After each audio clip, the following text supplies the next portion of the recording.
یہ روحانی علوم کی تقسیم 3 باب پر مشتمل ہے۔ ایک باب انفرادی زندگی کے اعمال و حرکات اور زندگی کی ساخت اور تخلیقی فارمولوں کے اوپر مشتمل ہے۔ دوسرا باب نوعی تخلیقی فارمولوں پر مشتمل ہے، اور تیسرا باب خالق کی مشیت سے متعلق ہے کہ خالق نے تخلیق کیوں کی اور اس تخلیق میں خالق کی کون سی مشیت کام کرتی ہے۔ ہم یہ بھی بتا چکے ہیں کہ انسان یہ کائنات میں موجود کوئی بھی نوع یا کسی بھی نوع کا کوئی فرد زندگی گزارنے کے لیے 2 رخوں کا محتاج ہے۔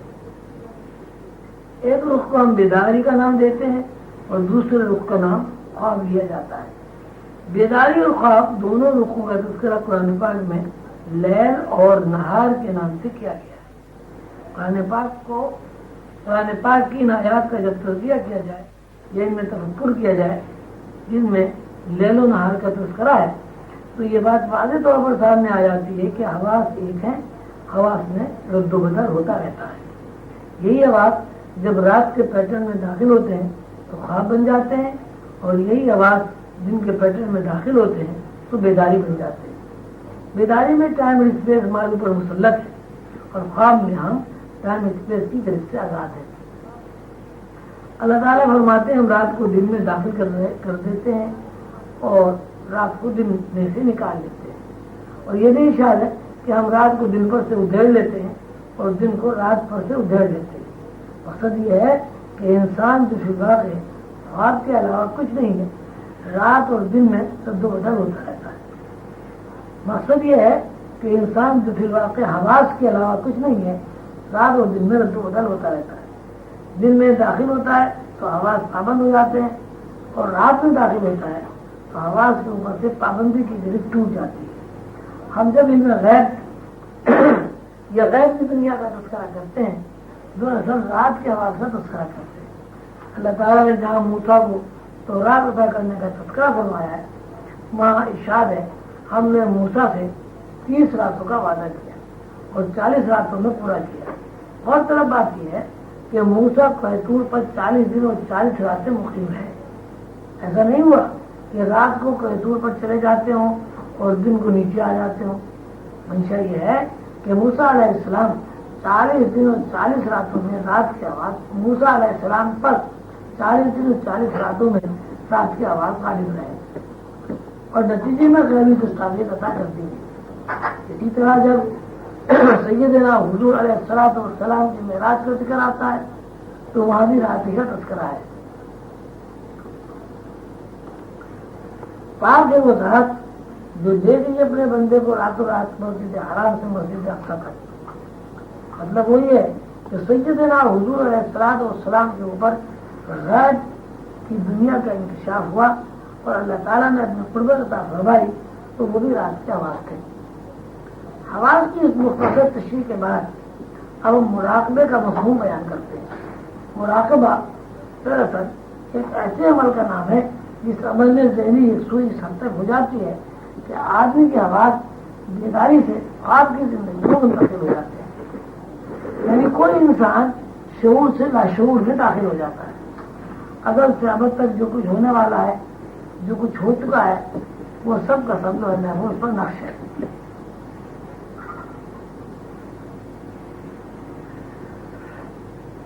اللہ تعالیٰ نے جب کن فرمایا، اللہ کے ذہن میں کائنات کا جو پروگرام جس طرح اللہ کے ذہن میں موجود تھا وہ لوگ محفوظ پر مظہر بن گیا۔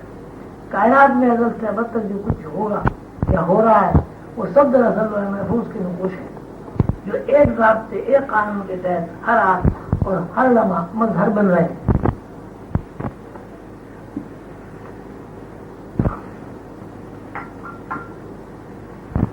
لوح محفوظ کائنات کی یکجائی پروگرام کا نام ہے۔ لوح محفوظ سے جب یہ پروگرام نشر ہوتا ہے تو پہلے تنزل میں یہ یکجائی پروگرام 9 بار الگ الگ کر دیتا ہے، اور پھر یہ پروگرام انفرادی طور پر مظہر بنتا رہتا ہے۔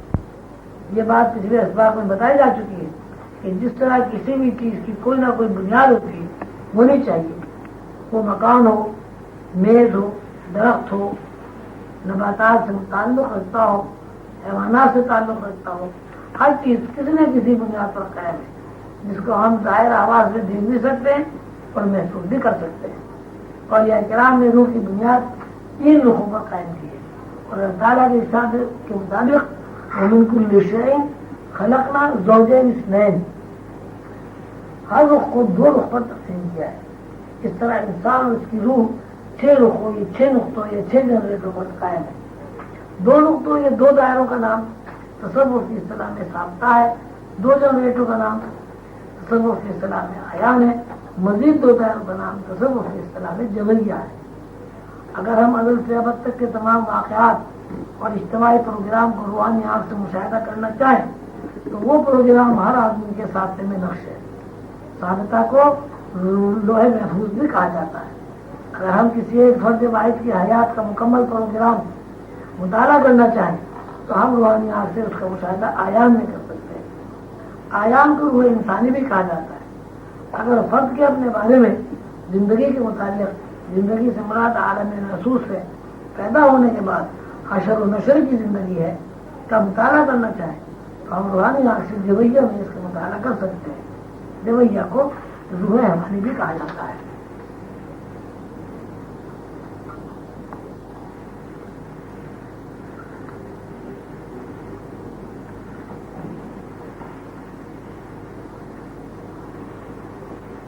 تمام اصولی علوم کے بارے میں بھی یہ بات طے ہے کہ جب ہم کسی علم کی کنہ تک پہنچنا چاہتے ہیں تو اس کے لیے ہمیں ایسی فکر اور سوچ کی ضرورت پیش آتی ہے جو گہرائی میں سفر کرے۔ سطحی سوچ سے کسی علم کی کنہ تک پہنچنا ناممکن ہے۔ دنیا کا کوئی بھی علم ایسا نہیں ہے جس کی بنیاد میں تحقیق، تجسس، تلاش اور گہرائی موجود نہ ہو۔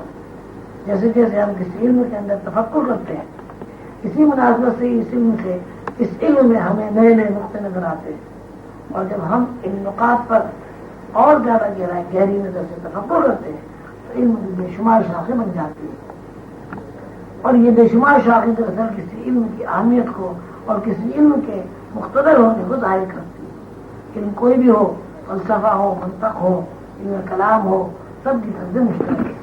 وہ یہ کہ جس علم کے بارے میں جتنا زیادہ لوگ تفکر کرنے والے موجود ہوتے ہیں، یا کسی ایک علم کی ریسرچ میں جتنے زیادہ باہوش دماغ شامل ہو جاتے ہیں، وہ علم اسی مناسبت سے ترقی کرتا رہتا ہے، اور نتیجے میں وہ ایک مبسوط علم بن جاتا ہے، ایسا علم جس کی اپنی ایک حیثیت ہوتی ہے اور جس کے پیچھے اپنا ایک زاویہ، اپنا ایک نظریہ، اپنا ایک فلسفہ اور اپنا ایک طرز عمل ہوتا ہے۔ ہم جب موجودہ دور میں سائنسی علوم کو دیکھتے ہیں تو وہاں بھی یہی عمل کارفرما ہے۔ ایک سائنسداں نے علم کے کسی ایک شعبے پر تفکر کیا اور تفکر کرتے کرتے وہ کسی مثبت نتیجے پر پہنچا اور مر گیا۔ وہ نتیجہ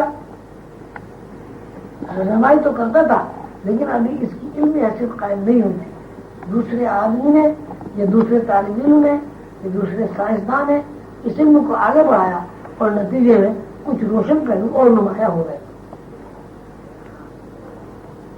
اس طرح سینکڑوں عالی دماغ اس ریسرچ میں، اس تحقیق میں شریک ہوتے رہے اور علم کی ایک حیثیت قائم ہو گئی۔ اس کی ایک تھیوری بن گئی، پھر یہ علم اور آگے بڑھا اور اس میں مزید باہمت باذوق دماغ شریک ہوئے اور اس تھیوری کو پریکٹیکل صورت دے دی گئی۔ ایک ایسا علم تشکیل پا گیا جس سے کوئی عقل کا اندھا بھی انکار نہیں کر سکتا۔ نتیجہ یہ مرتب ہوا کہ ہر نئے علم کو علمی حیثیت عوام الناس سے متعارف کرانے کے لیے اس علم کی مختلف طرزوں میں، مختلف پیراؤں میں، مثالوں سے اور نئی نئی ترغیبات اور تشریحات سے تشریح کی جائے۔ جیسے جیسے تشریحات دماغ کے اوپر وارد ہوتی ہیں یا ان تمثیلات، ترغیبات اور تشریحات سے شعور آشنا ہوتا ہے، اسی مناسبت سے شعور کے اندر سکت پیدا ہوتی ہے اور اس سکت کے نتیجے میں شعور گہرائی میں سفر کرنے لگتا ہے۔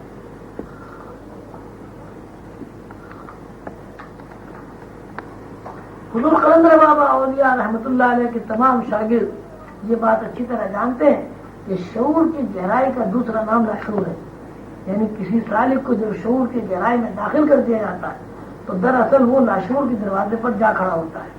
اسی طرح جب کوئی سالک راہ طریقت کا کوئی مسافر، علم الہی کا کوئی متلاشی سفر کرتا رہتا ہے اور شعور کی گہرائی سے گزر کر لاشعور کی گہرائی میں داخل ہوتا ہے، وہ براہ لاشعور میں داخل ہو جاتا ہے۔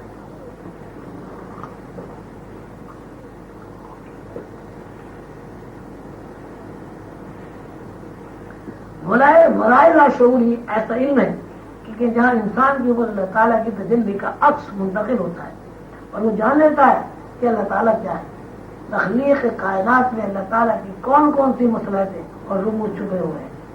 حضور قلندر بابا نے علم روحانیت کو اس قدر آسان کر دیا ہے کہ اگر انسان کے اندر تفکر کی راہیں موجود ہو تو اس علم کا سیکھنا اور تھیوری سے گزر کر پریکٹیکل میں داخل ہونا یعنی اللہ کو جان لینا, پہچان لینا, اللہ سے ہم کلام ہونا بہت آسان عمل ہو جاتا ہے.